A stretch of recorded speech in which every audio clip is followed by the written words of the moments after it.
Hey everybody, welcome to our second episode of Low Back Prehab Rehab series. Today we're going to be talking about core strengthening as a means to increase lumbar stability. Now, low back pain can be caused a lot by lumbar instability from weak muscles of surrounding structures like the abdomen and hips. Today we're going to talk specifically about a muscle called the transverse abdominis. Now, this muscle is a diamond-shaped muscle that frames our core and it contributes to stabilizing our lumbar spine. So without further ado, let's look at some progressions.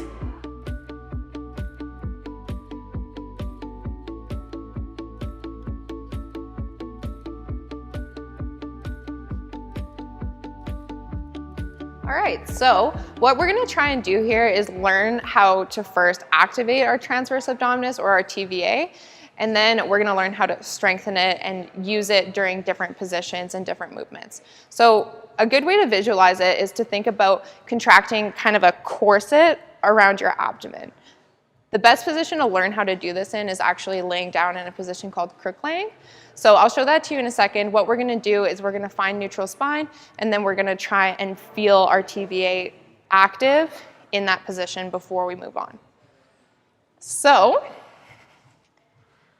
you're gonna sit up with your legs at about 90-degree angle here. Tuck your chin in, pull the ribs down, and then make sure our pelvis is in neutral. So we don't want to be arched in our back like this. We don't want to be overly tucked under like this. Just find a nice neutral position. And then from here, we're going to pull our belly button down and in. And then we're going to pull up from our pelvic floor as well. So if you feel in between your hips here, you should actually feel the muscle tighten up a little bit. That's a good indication that you've got a nice active transverse abdominis.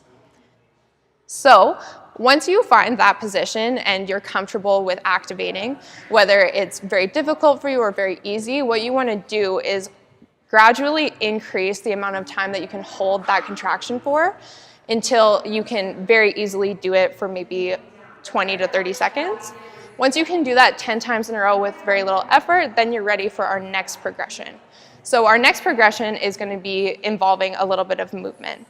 You're going to go back into crook laying, same position, get active in your TVA, pulling that belly button in, and then from here we're going to be lifting our heels up one at a time, thinking about continually pulling in and using our core to stay really, really stable and still.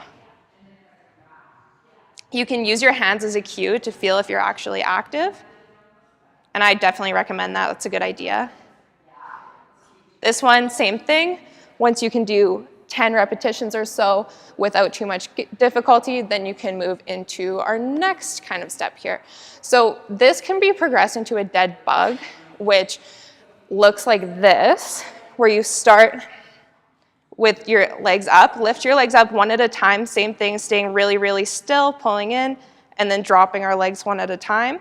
You can have your hands either up in this position or just down at your sides, doesn't really matter.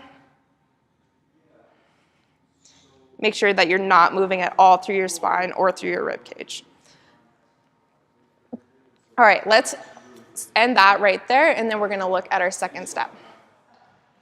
All right, so the next challenge is gonna be maintaining that contraction throughout sitting, standing. Honestly, the beauty about this is that you can do it at any place, anytime, and you should do it any place, anytime, because that's what's gonna help reduce your low back pain symptoms. So when you're sitting, pretend I'm sitting at my office right now with my keyboard and my computer, and what you're gonna do is same thing, just a different position. We're holding neutral pelvis, ribs down, chest up, don't wanna be slouched over.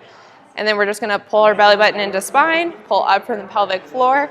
My back feels amazing, and away we go. So then from here, now we're gonna take a look at standing. Exact same thing, holding neutral. We're not gonna be arched in our back, walking around with our chest out like this. That looks crazy. Just wanna hold neutral, activate, beautiful. So after this is gonna be more of an application for lifting. What you wanna be able to do is hold this activation during a squat, during a deadlift, during just anything at all, because that's how you properly strengthen your core when you're doing lifts. So I'm gonna show you a squat because that's pretty much our most classic lift. And what we want to do is make sure that we're not increasing our arch in our back during the squat, maintaining that neutral spine. That's also going to help us with glute activation, super important.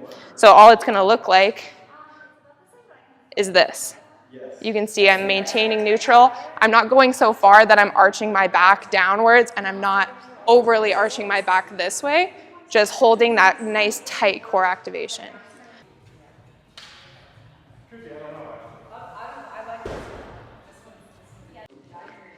All right, so whether you're at home, if you're in your car, if you're at the gym, give core engagement a try. It's gonna make your core stronger and you're gonna feel your back pain less and less.